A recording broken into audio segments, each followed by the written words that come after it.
The audition process for a new project, especially one generating a bit of buzz, can be an absolute grind. Day after day, a parade of hopefuls, each either overreaching or holding back, all trying to fit some preconceived mold. That week, I'd seen so many faces, bright smiles, rehearsed tears, that I'd started to feel my own emotions were just as manufactured as theirs. As a director, you learn to look past the surface, past the polished packaging, for that one flicker of something real, a genuine spark that can't be taught, can't be faked. It's what I live for, what makes all the tedium worthwhile. The room was typical. Stark white walls, a couple of chairs, and the ever-present hum of fluorescent lights. My assistant, bless her, kept the flow steady, ushering in actor after actor. My job was to sit there, a silent judge with a notepad and pen, sifting for a diamond in a mountain of coal. Most were fine, perfectly adequate, but fine doesn't carve out a story, does it? Adequate doesn't make an audience feel something deep in their bones. Then Harper walked in. She was different. Not in a flashy, attention-grabbing way, but in a quiet, almost hesitant manner that immediately caught my eye. Her rich chestnut hair framed a face more interesting than conventionally beautiful, high cheekbones, a delicate nose, and lips perpetually poised between a smile and a sigh. But it was her eyes, deep, warm brown, that held me. They weren't performing, they were observing, taking in the room, taking in us, with an intensity that felt almost unnerving for someone so young.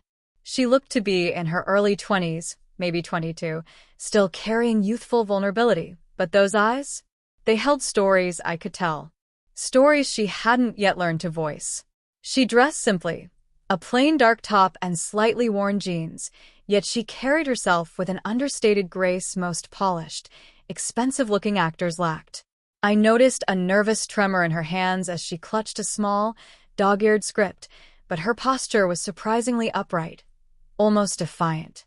It was a fascinating contrast, fear and fortitude, wrapped up in one slender frame. When she started her monologue, her voice was shaky at first, a soft whisper, but then it gained strength, like a hidden current breaking through the surface. She wasn't just reciting lines, she was inhabiting them. She wasn't trying to be someone else, she was letting a part of herself emerge through the character. It was raw, unrefined, and utterly captivating. Her delivery wasn't perfect, rough edges, stumbles over words, lost breaths, but every imperfection felt authentic. Real. I scribbled a note, not about her technique, but her essence. Untapped potential. I circled it twice. I could sense a quiet storm brewing inside her, a deep well of emotion waiting for the right moment, the right push, to spill over. Most auditionees hit their marks and left a faint impression. Harper? She left a ghost in the room, a lingering feeling that clung to the air even after she murmured thanks and slipped out. A part of me knew, even then, I hadn't seen the last of her. It was a premonition, a gut feeling I'd learned to trust over the years.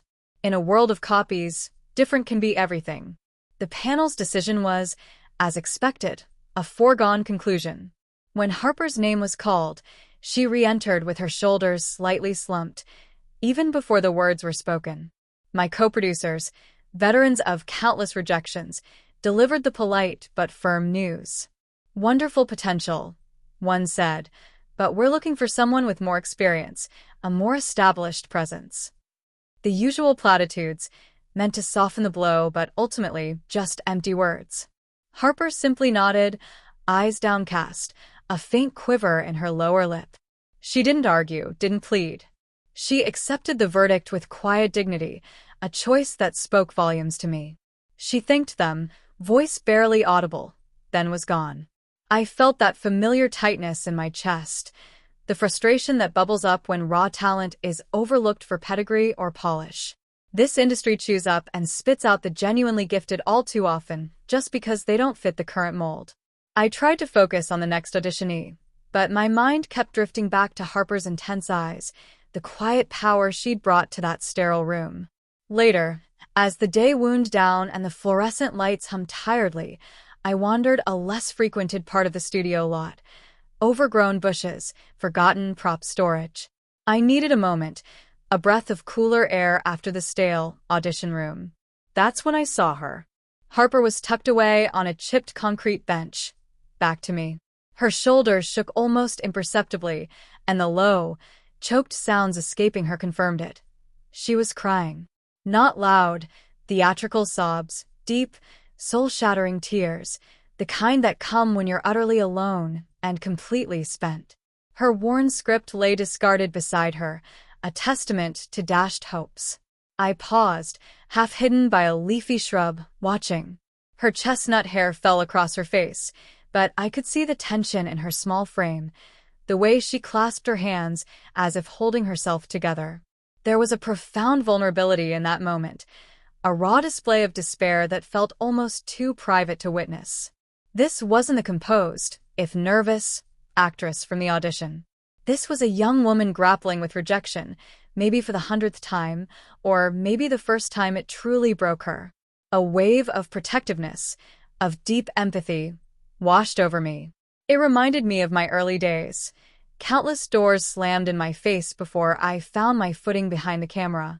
The industry is a brutal mistress, demanding everything and giving little until you've proven your worth 1,000 times over.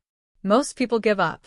But there was something in Harper's quiet, desperate tears that screamed tenacity, a stubborn refusal to let go, even as her heart broke. I knew, with absolute certainty, I couldn't just walk away. My steps were quiet as I approached the bench. The rustle of my jacket was enough to alert her. She flinched, quickly wiping her eyes with the back of her hand, head snapping up.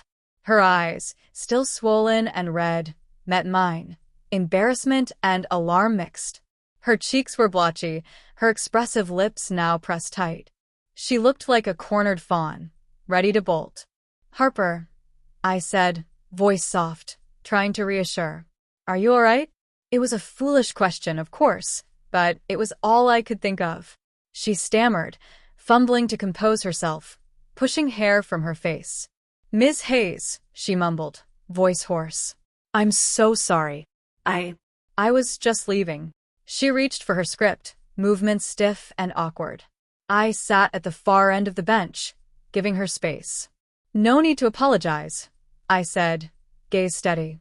"This business is tough. We all have moments like this." I didn't press, didn't offer empty promises about things working out. I just looked at her, letting her know I saw her, not just the actress, but the person. The silence hung thick with her distress. Then I spoke, the words feeling right as they formed. "You have something real, Harper. I saw it in your audition. Unpolished, yes, but it had depth, honesty most people spend years faking."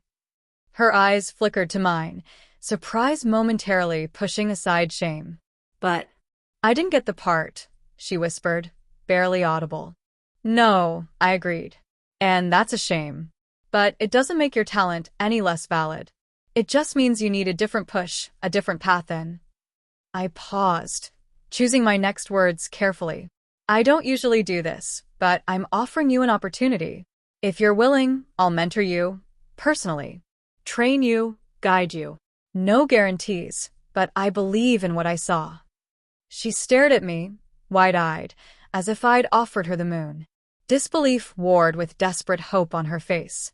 Her lips parted, but no sound came out. Finally, her voice cracked. I don't know what to say. I'm really struggling right now. I don't even know where my next meal is coming from. I couldn't afford bus fare to training, even if I wanted to." It wasn't a plea. It was a raw, quiet statement of fact. Calm resolve settled over me. This wasn't just about talent anymore. It was about helping someone who needed it, someone with fire despite her circumstances.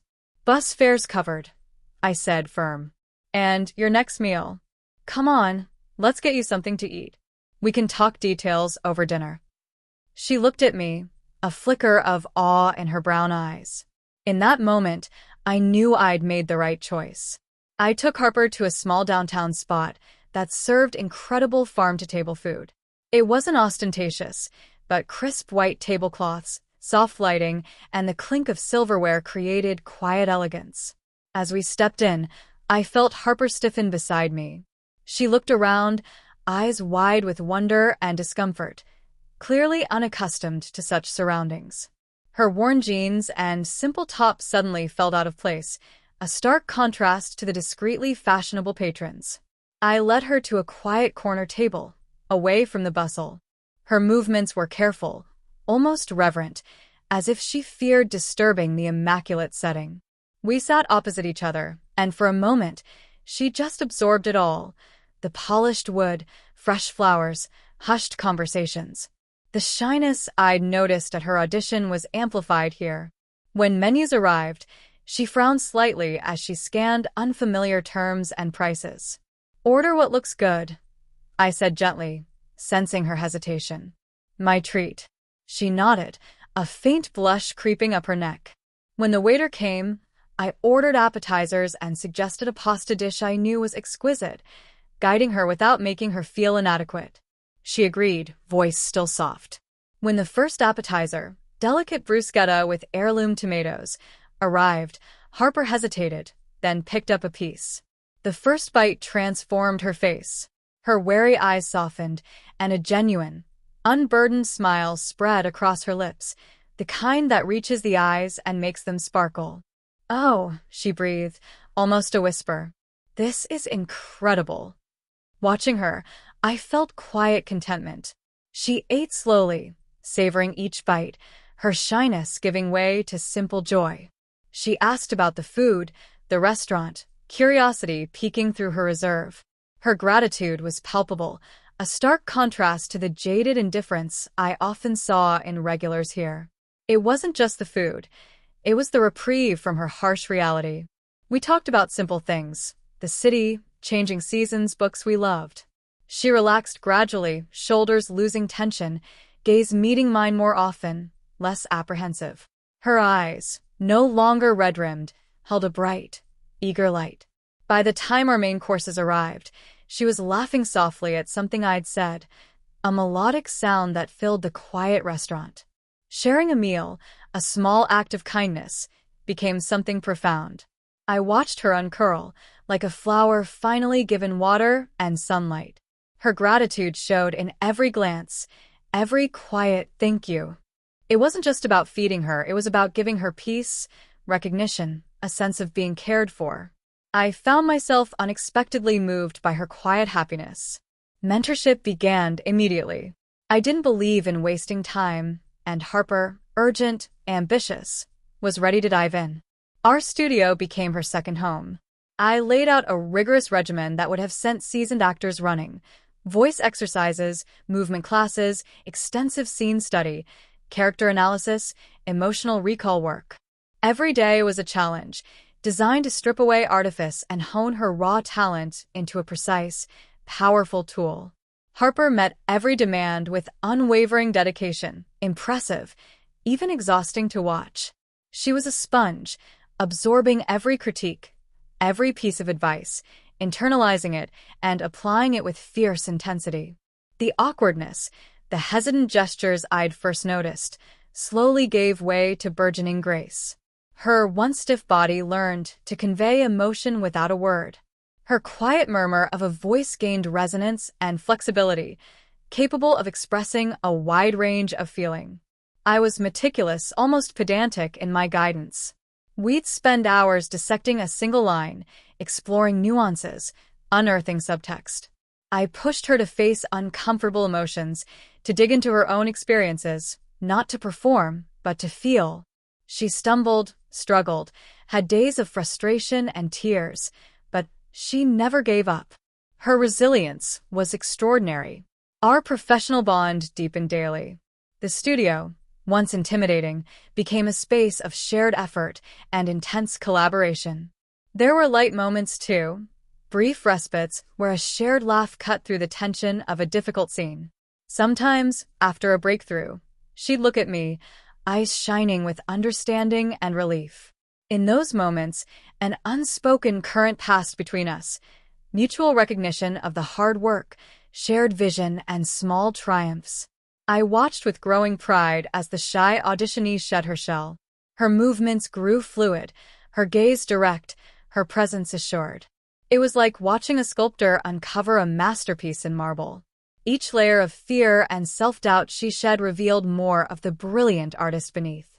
And in that unfolding, I found myself captivated, not just by her talent, but by the quiet strength and luminous spirit emerging. As training progressed, Harper's personality bloomed in unexpected ways.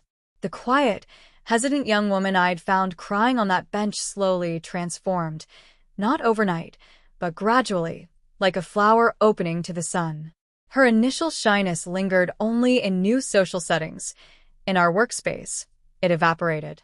She grew more expressive, more confident, not just in acting, but in daily interactions. Her laughter, once rare and soft, became frequent, resonant, warming the studio. I observed these changes with quiet satisfaction, a director's pride in seeing her vision for an artist come to life. But it wasn't just professional anymore. An unexpected stirrings grew in me, a subtle shift in how I saw her, how I saw our connection. I found myself looking forward to our sessions not just for the collaboration, but for the pleasure of her company. Our conversations expanded beyond acting. We talked about films, art, the city, even just our days. She had a keen, insightful mind. Her observations were often profound, delivered with thoughtful earnestness that felt refreshing. She asked about my journey as a director, listening with such focus that I felt truly seen. Professional boundaries, once clear, began to blur softly. Nothing overt, just a softening of edges. Our working friendship deepened into comfortable companionship. We fell into an easy rhythm, anticipating each other's thoughts, finishing each other's sentences. There was intimacy in our creative shorthand, a shared language that transcended words. I started noticing small things. The way her eyes lit up when I praised her, the comfortable silences during breaks, the warmth in her smile when she greeted me. Her presence wove itself into my life, a growing warmth I hadn't anticipated. My days felt brighter, more purposeful, beyond work. It was a gentle pull, an awareness that went beyond mentorship, a quiet acknowledgement of a connection growing deeper, slower, but inexorably. The long hours, the pursuit of artistic perfection, the shared journey toward Harper's success, all forged a profound closeness. It wasn't just a working relationship anymore. It was something more intricate, more entwined. Our collaboration grew so seamless, so intuitive. We often communicated with a glance, a shared breath, a subtle nod. The air between us hummed with unspoken understanding. I grew increasingly aware of her small gestures, the way she mirrored my posture when we focused on a scene, the slight tilt of her head when listening intently, the way her eyes found mine across a crowded rehearsal space, holding my gaze just a beat longer than needed. In those moments, there was quiet intensity, a silent recognition of a connection deeper than words. My internal monologue, usually filled with scene notes and directorial strategy, now drifted to Harper. I'd catch myself thinking about her laugh, the way sunlight hit her hair, the furrow of her brow when she concentrated. It wasn't a distraction, just a growing awareness of her vibrant presence infusing everything. A soft charge now ran through our interactions, not loud, but a subtle magnetic pull beneath our professionalism. When she stood close to discuss a scene, I noticed her scent. Faint, fresh, like rain on dry earth. When our hands brushed accidentally reaching for a script, a quiet warmth passed through me, lingering. We never spoke of it. The unwritten rules of mentorship hung in the air, a silent barrier. But the current between us was undeniable. In the way we leaned into each other's company, the comfort of shared silences, the depth of emotion in her eyes when she looked at me. It was a mutual awareness, a budding understanding that went far beyond guidance. I knew, with a feeling that thrilled and unnerved me, our connection was becoming something profound. Then came the call, a major role, the kind that could launch Harper into stardom. A prestige drama, a character demanding both vulnerability and fierce strength. I had no doubt she was perfect, but securing it meant navigating studio politics and skeptical casting directors. My unwavering belief, paired with her undeniable talent, sealed the deal. For the first time, I directed Harper on a full-scale professional project. The dynamic shifted. Training wheels off, she was no longer just my mentee, but a fully fledged actress, her talent shimmering under studio lights. I was her director, guiding her through the delicate work of bringing a character to life. Our professional synergy was undeniable, almost telepathic. She understood my directives instinctively, anticipating cues before I spoke them.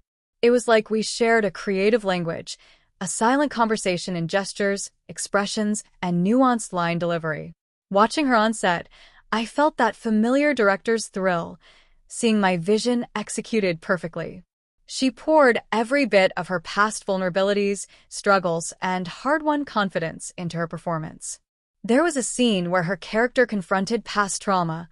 Harper, with her deep empathy and disciplined emotional recall, brought a raw, aching truth to it that left the crew hushed. Her eyes, those windows to her soul, conveyed a universe of pain and resilience, a testament to her full evolution as an artist. Drama struck mid-shoot. A seasoned co-star made a snide comment about Harper's luck, implying her success stemmed from favoritism, not skill. The set went quiet. Crew members exchanged glances, and Harper's smile faded, shoulders tensing. Without hesitation, I stepped forward. "Harper earned this role," I said, voice steady but sharp. "I've watched her work 14-hour days to master every beat of this character. She doesn't need luck, she has talent. If you can't see that, you're not paying attention." The actor's jaw tightened, but he nodded, muttering an apology. Harper looked at me, eyes bright with gratitude, and our bond deepened, forged not just in mentorship, but in loyalty. Amidst the chaos of takes and retakes, our unspoken connection grew more frequent, more profound. A shared look after a tough scene, a brief hand on her arm when I offered encouragement, a mutual smile when a take was perfect.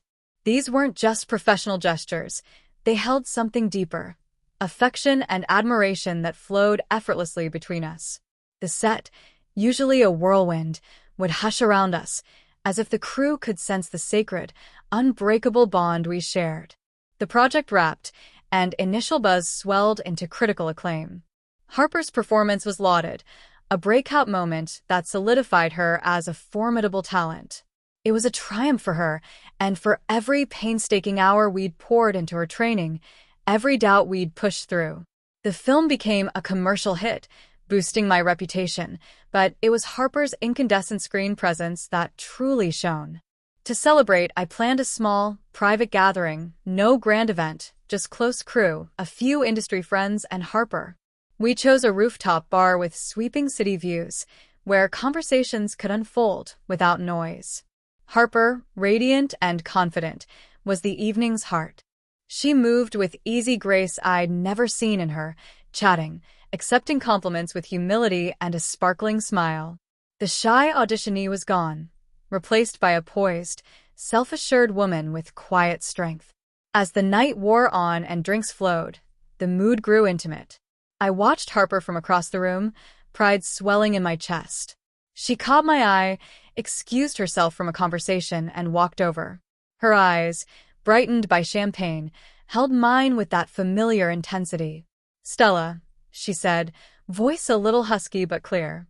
She stood closer than usual, close enough that I could smell that faint, rain-fresh scent, and the air between us thrummed. "I need to thank you for seeing me when no one else did, for believing in me, for pushing me, even when I wanted to quit." Her gaze didn't waver, and there was something deeper than gratitude in her eyes, something raw, honest. "It's not just about acting. It's you. You changed everything. You woke something in me I didn't know was asleep." She took a shaky breath, searching my face. "I think I've fallen in love with you, Stella." The words hung in the air, quiet but seismic. My heart lurched. I'd felt it coming, this unspoken truth, but hearing it out loud was like a shift in the earth. Professional barriers, The walls I'd carefully built felt suddenly fragile. She reached out, her hand light on my arm, a brief, gentle touch. Then, her eyes still locked on mine, she leaned in, a silent question in her gaze. It was an invitation, a leap I knew I couldn't refuse. There was a quiet moment, then our lips met. Soft, hesitant, a touch that sealed the truth between us. It was a shift, subtle but irreversible, the start of something new. For a moment, the world felt unsteady. Harper's confession, her touch, the quiet press of her lips. It was a release of emotions that had simmered beneath the surface for months. When we pulled back, just an inch, the air crackled with revelation, vulnerability, and a fierce, thrilling excitement. I looked into her eyes, wide, searching, a mix of hope and fear. My mind raced. The industry's sharks, the risk to her nascent career, and my reputation. But beneath that logic, a deeper truth emerged. This wasn't a fleeting attraction, a drunken impulse. It was the result of months of shared vulnerability, respect, and connection, something that had grown into tenderness. The warmth, the pull, the sense of belonging I felt with her, it all coalesced into one fact. I loved her, too. I didn't rush into words. Instead, I let it settle, a quiet acceptance, like a blanket wrapping around me. Fear was there, but it faded beside the feeling that this was inevitable, right? I wasn't choosing with my head. My heart had already embraced it long ago. I covered her hand with mine, lacing our fingers gently. My gaze held hers, deep and steady, communicating everything words couldn't yet say. In that long look, we understood each other, a silent promise, a mutual acknowledgement of the path we were stepping onto. Her vulnerability was met with my own, our feelings laid bare. The city lights shimmered brighter, traffic sounds fading to a hum. In that moment, it was just us, two people on the edge of a new chapter, held together by the current that had finally broken through. It was a shared breath, a quiet beginning, fragile, but infinitely powerful. From that evening on, our relationship evolved, from deep mentorship to quiet, private intimacy. We made an unspoken agreement: discretion. The industry's watchful eyes, hungry for gossip, were ever present.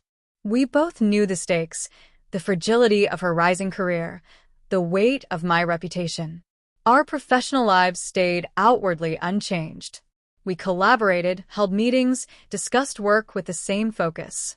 But beneath the surface, a rich current of affection and connection pulsed, a lingering hand on a script, a knowing glance across a table, a soft brush of shoulders in a hallway. These were our secrets, small affirmations that strengthened our bond. Our private moments became sacred, carved out of busy schedules. Dinners at my apartment, quiet park walks, evenings reading or talking, sharing dreams and fears that had nothing to do with work. Harper, once reserved, opened up, stories of her childhood, past struggles, lingering anxieties. In turn, I let down my guards, revealing vulnerabilities I showed few others. She was a safe harbor, a steady presence that let me be unapologetically myself. I watched her heal, old wounds that had fueled her hesitancy slowly mending. The confidence she'd gained in acting seeped into her personal life. She grew more assertive, more joyful, less afraid to speak her mind. And I, in turn, found a depth of connection I hadn't known I was missing. My world, once solitary despite success, became warmer, richer, brighter. Our love wasn't a public declaration. It was a steady flame, cherished and protected against the noise of our public lives. A year later, a tabloid threatened to upend it all. A story ran, speculating about our relationship and claiming it had compromised our latest film's integrity. Headlines sparked outrage. Studios called, fans debated, rumors swirled. We didn't hide, we chose to face it head-on. At a press conference, I spoke first. Harper and I share a deep personal connection, but our work has always been rooted in talent and professionalism. Every project we've collaborated on stands on its own merit, no exceptions. Harper followed, voice clear and steady. Stella didn't give me roles. She gave me the tools to earn them. Our bond doesn't weaken our art. It strengthens it because we trust each other implicitly. The room fell silent, then erupted in applause. The rumors faded, and the film went on to win 3 major awards. It was a reminder. Our love wasn't a liability. It was our greatest strength. Years passed, each weaving another thread into our shared life. Harper became a globally recognized actress, collecting awards and critical acclaim. I continued directing boundary-pushing projects, often with her as my muse, our creative synergy a legend in the industry. We learned to navigate the spotlight, the whispers, the scrutiny, with quiet strength, rooted in our commitment to each other. Our love remained the foundation. Amidst film sets, travel, and career demands, our home was a sanctuary. Quiet mornings with coffee, hands held under dinner tables at tense industry events, knowing glances across crowded rooms. It wasn't a love of grand gestures. It was built on everyday intimacy, on showing up for each other, always. I often reflect on how Harper changed me. My once clinical focus on art softened. She taught me the strength in vulnerability, in letting myself be seen and loved. Her optimism, even after past struggles, chipped away at my cynicism, reminding me of the world's beauty. Harper, too, grew, the shy, struggling girl a distant memory. She became a woman of grace, compassion, and quiet wisdom. Our love healed her, gave her the courage to embrace her authentic self as an artist and a person. We found solace in each other, calm in chaos, strength in vulnerability. It was a love that grew slowly, organically, rooted in respect and affection, unbreakable and only stronger with time. Looking back now, the journey feels surreal, a quiet observation in an audition room, a chance encounter on a bench, a love that reshaped my world. I never imagined this path. My life before Harper was driven by ambition, defined by my craft, marked by self-imposed solitude. She walked into that carefully built world not with a bang, but with a quiet, undeniable presence, and gently, irrevocably, rearranged everything. Our future is an open horizon, no rigid plans, just the solid ground of mutual respect, affection, and bond. We've learned life, like art, is about creation and adaptation. There will be challenges, changes, but we face them together, hands intertwined, spirits aligned. Harper still inspires me, as an artist, as the person who brought light into my life. I strive to be her anchor, her champion, just as she is mine. The quiet power of that unexpected connection, the courage to embrace authenticity, the strength of a love that heals and transforms, this is the truest story I'll ever tell. It's a story still being written, every day, with every shared breath, every knowing glance, every quiet moment of being truly, completely home.